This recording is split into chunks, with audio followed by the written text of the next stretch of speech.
कैसी हो मीता? तुमने पूछा तो चौंक सी गई थी मैं। आज 4 साल बाद फिर से मीता सुना था मैंने।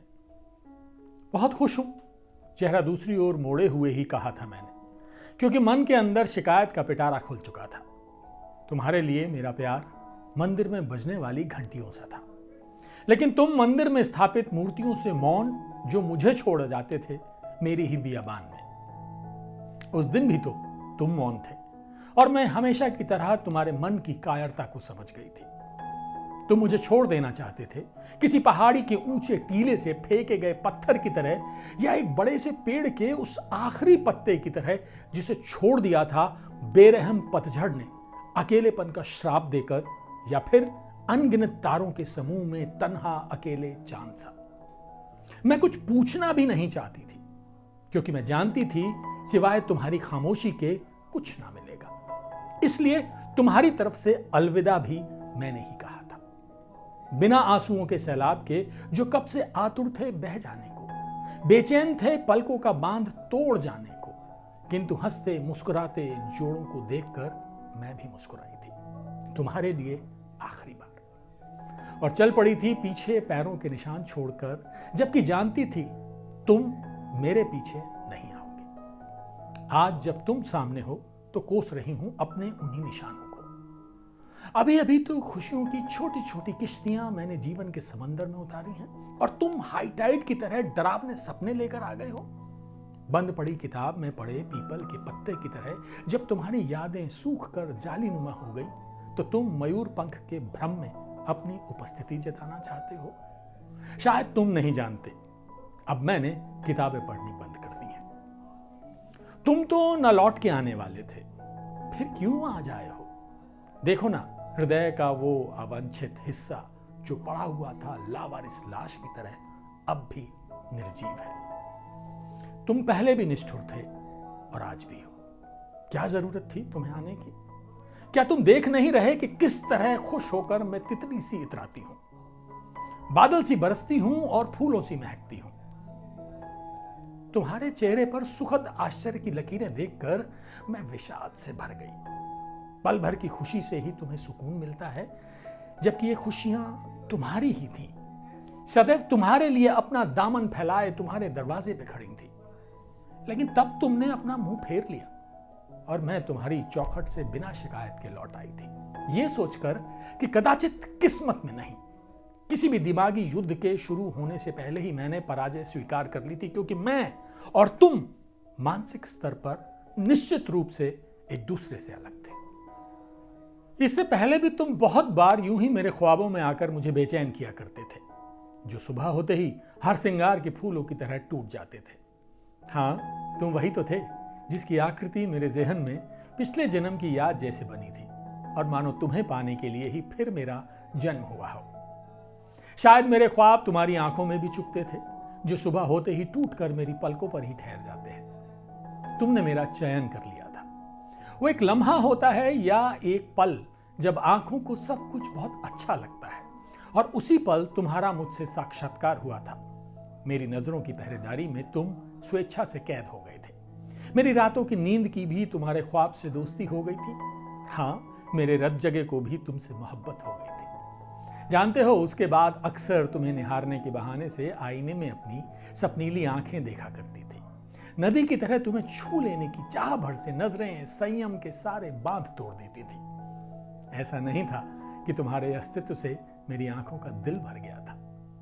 ऐसा भी नहीं था कि मेरी बेशर्मी को अब लाज आने लगी थी, बल्कि मैं तुम्हें यूं सरेआम रुसवा नहीं करना चाहती थी। कई बार तुमसे टकराकर जब मेरी नजरें पुनः मेरे पास लौट आती थी, तब यही नजरें चुगली करती थीं तुम्हारे मन की, कह जाती थीं कितनी ही मौन बातें तुम्हारे खामोश होठों की। नजरें इत्र में भीगी नायाब हरफों से सजी छोटी छोटी गुलाबी लिफाफे वाली चिट्ठियों में तब्दील हो गई थी। कितने मादक होते थे वो पल जब मुझे देखकर तुम सिर्फ मुस्कुरा दिया करते थे। जानते हो, तुम्हारे नशे में मैं सारी रात बहका करती थी, और वो बहकना भी बहने जैसा होता था, जिसमें मैं बहुत दूर निकल जाती थी, इतनी दूर कि वापस आना भी तुमसे बिछड़ने जैसा लगता था। तुमने चाय के बारे में कहा था। चाय और बातों का गहरा रिश्ता है, इलायची वाली चाय पीते हुए मनपसंद विषय पर बातें करना तुम्हें बहुत पसंद है, लेकिन मैंने तुम्हें कभी नहीं बताया कि उस दिन मैंने पहली बार चाय पी थी। तुम्हारी बातें तुम्हारी तो होती, लेकिन अक्सर तुम्हारी नहीं होती। उनमें कुछ अलग सा होता, लेकिन मैं उस अलग से जुड़े तुमको ढूंढ लिया करती जो मेरे लिए वास्तव में अपरिचित था। तुमने अकेलेपन के बारे में कहा, यह खास किस्म के नशे जैसा है और तुम्हें इसकी लत लग गई है। नशा मेरे लिए एक नकारात्मक भाव था, जबकि अकेलापन तपती हुई जून की सुनसान दोपहर जैसी। एक दिन तुमने मुझसे पूछा था, जब मैं नहीं होता तब तुम ये क्या पढ़ती रहती हो? मुझे किताबें पढ़ने की आदत है। कैसी किताबें? रूमानी साहित्य। तुम्हारे चेहरे पर आश्चर्य की कई लकीरें एक साथ उभर गई थी। मैं कविताएं भी लिखती हूं, पढ़ोगे? नहीं, मुझे समझ नहीं आएगा। फिर कुछ रुक कर कहा था, तुम में कुछ अलग सा मुझे तुम्हारी ओर खींचता है। लंच के खाली टाइम में जब दूसरी लड़कियां नेल पेंट और लिपस्टिक की बातें करती हैं, तुम अपनी पसंद की कोई किताब पढ़ती हो। एक और बिजनेस हैंडल करती हो और दूसरी ओर कविताएं लिखती हो। तुम एक कंप्लीट कंट्रास्ट पैकेज हो, आर्ट और बिजनेस का। मुझे दुख हुआ था, तुमने मेरी कविताएं पढ़ने से मना कर दिया था। क्या तुम सिर्फ मेरा मन रखने के लिए नहीं पढ़ सकते थे? कितना खुश हो जाती मैं। सिर्फ मेरी खुशी के लिए ही सही, लेकिन तुम निष्ठुर जो ठहरे। मेरे मन में चल रहे द्वंद्व से अनभिज्ञ तुमने कहा था, वाकई तुम कमाल हो। इतना सुनते ही खुशी से सराबोर हो गई थी। औरत का मन ऐसा ही होता है, थोड़ी सी तारीफ सुनकर पुलकित हो जाता है। बिल्कुल ओस की बूंद सा होता है। हमारा दर्द प्यार की किरणें पड़ते ही गायब हो जाता है और मन गुलाब की पंखुड़ियों सा खिल जाता है। मैंने खुश होकर कहा था, मैं वर्गो हूं, मुझे ईश्वर ने ऐसा बनाया है, आधा व्यावसायिक और आधा रूमानी। उस दिन हम पहली बार अकेले मिले थे। मैंने कहा था, जानते हो, ऑफिस की आधी से अधिक लड़कियां तुम पे फिदा हैं। अच्छा, तुम्हें आश्चर्य हुआ था? क्यों, तुम्हें पता नहीं? मेरा तो सारा ध्यान सिर्फ तुम पे रहता है मीता, कहते हुए तुमने मेरी आंखों में देखा था और एक बार फिर शर्म की सुर्खियों मेरी रगों से निकलकर मेरे चेहरे पर बिखर गई थी। आजकल सब मुझे छेड़ते हैं कि कल से मैं भी लंच नहीं लाऊंगी। क्या सचमुच तुम्हें यकीन नहीं हुआ था? सचमुच।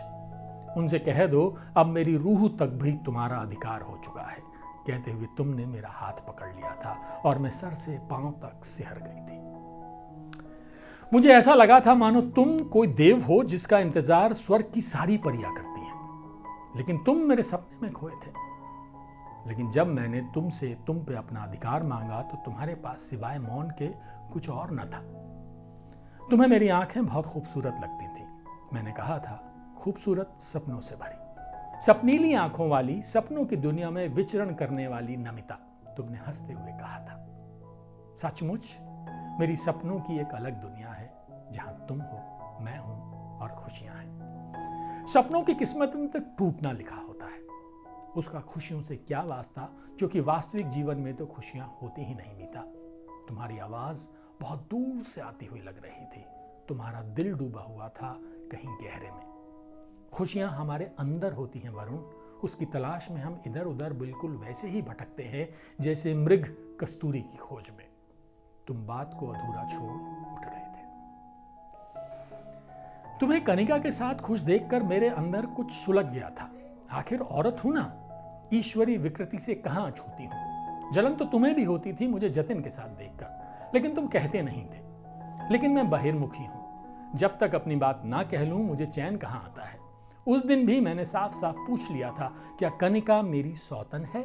तुमने मुझे अपनी बाहों में लेते हुए कहा था, तुम्हारे मेरे बीच हवा के लिए भी जगह नहीं है। हाँ, उस दिन इतनी भी जगह नहीं थी कि हवा भी आ जा सके, लेकिन तुम्हें तुम्हारा मौन धीरे धीरे मुझसे दूर ले जाने लगा था, जबकि मैं वहीं खड़ी रही। असल में हमारे दरमियान तुम्हारी कायरता छद्म रूप से आकर विकराल हो चुकी थी, इतना विकराल कि वो तुम्हारे अहम का पर्याय लगने लगी थी। कई बार तुम्हारे साथ होना एक जलती हुई चिता के साथ शमशान में अकेले होना जैसा होता था। तब भी मैं उसी चिता में बैठकर सती हो जाना चाहती थी। और उस दिन जब सूर्य की लालिमा, तारों की चांदनी और चांद की चूड़ी लेकर धीरे धीरे धरती की मांग भरने पश्चिम की ओर जाने लगा था, तुमने सपाट शब्दों में कहा था, तुम वैवाहिक व्यवस्था में विश्वास नहीं करते, तुम्हारे लिए ये एक बंधन मात्र है, तो फिर मैं, तुम, हमारे बीच रिश्ता, हम यहां। गले के बीच ही मेरे शब्द दम तोड़ रहे थे। खोटे शब्द मुझे कांटों से चुभो रहे थे और जो शब्द होठों से टकरा के निकल रहे थे वो मेरी तरह ही टूटकर बिखर रहे थे। समंदर अपनी जगह था, किनारों से लड़ झगड़ के लहरें शांत हो चुकी थी। ऐसा लग रहा था मानो अब उसमें कोई उत्तेजना शेष नहीं बची थी। उसकी सारी ऊर्जा समाप्त हो चुकी थी, इंद्रियां शिथिल पड़ गई थी, समंदर घट के आधा हो गया था। तुमने मेरे हाथों पर अपना हाथ रखा था, बर्फ से ठंडे हाथ। शरीर की सारी ऊष्मा भाप बनकर पलकों पे बिछ गई थी बरसने को। लेकिन मैं तुम्हें अपने आंसू की बाढ़ में बहाकर नहीं पाना चाहती थी। अपना चेहरा विपरीत दिशा में मोड़कर मैंने धीरे से अपना हाथ खींचा था। मीता, क्या एक दिशा में देखने के लिए शादी के बंधन में बंधना जरूरी है?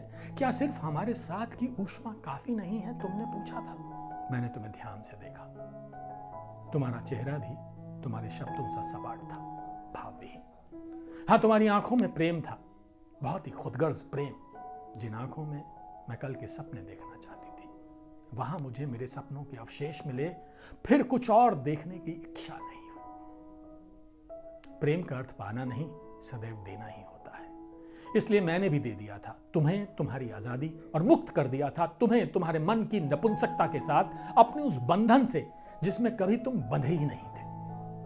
गीली ठंडी रेत पर अपने पैरों के निशान छोड़ते हुए बस यही दुआ कर रही थी, काश ये तुम्हारे मन की आग को भी शांत कर पाती। मैं नहीं जानता कि शरद की पत्नी तुम हो। तुमने कहा तो मैं फिर से वर्तमान में आई थी। अब तो जान गए हो कि मैं तुम्हारे दोस्त की पत्नी हूं। मेरी भाषा में स्पष्ट तीखेपन के साथ दोस्त की पत्नी पर अतिरिक्त दबाव था। मैंने तुम्हें बहुत ढूंढा था मीता। वरुण ने मेरी बात अनसुनी कर दी थी। स्वयं को ही भूला हुआ इंसान किसी और को क्या तलाशेगा? मैंने फिर से कटाक्ष किया था। हाँ, तुम्हारे बिना मैं खुद भी भटक गया था। जानती हो, सेक्टर 18 के उस पार्क में मैं अब भी फव्वारे के पास बैठता हूं कि शायद कहीं से तुम आ जाओ। मैंने अब शरद पा लिया है वरुण। मुझे अब बाहरी शीतलता की चाह नहीं।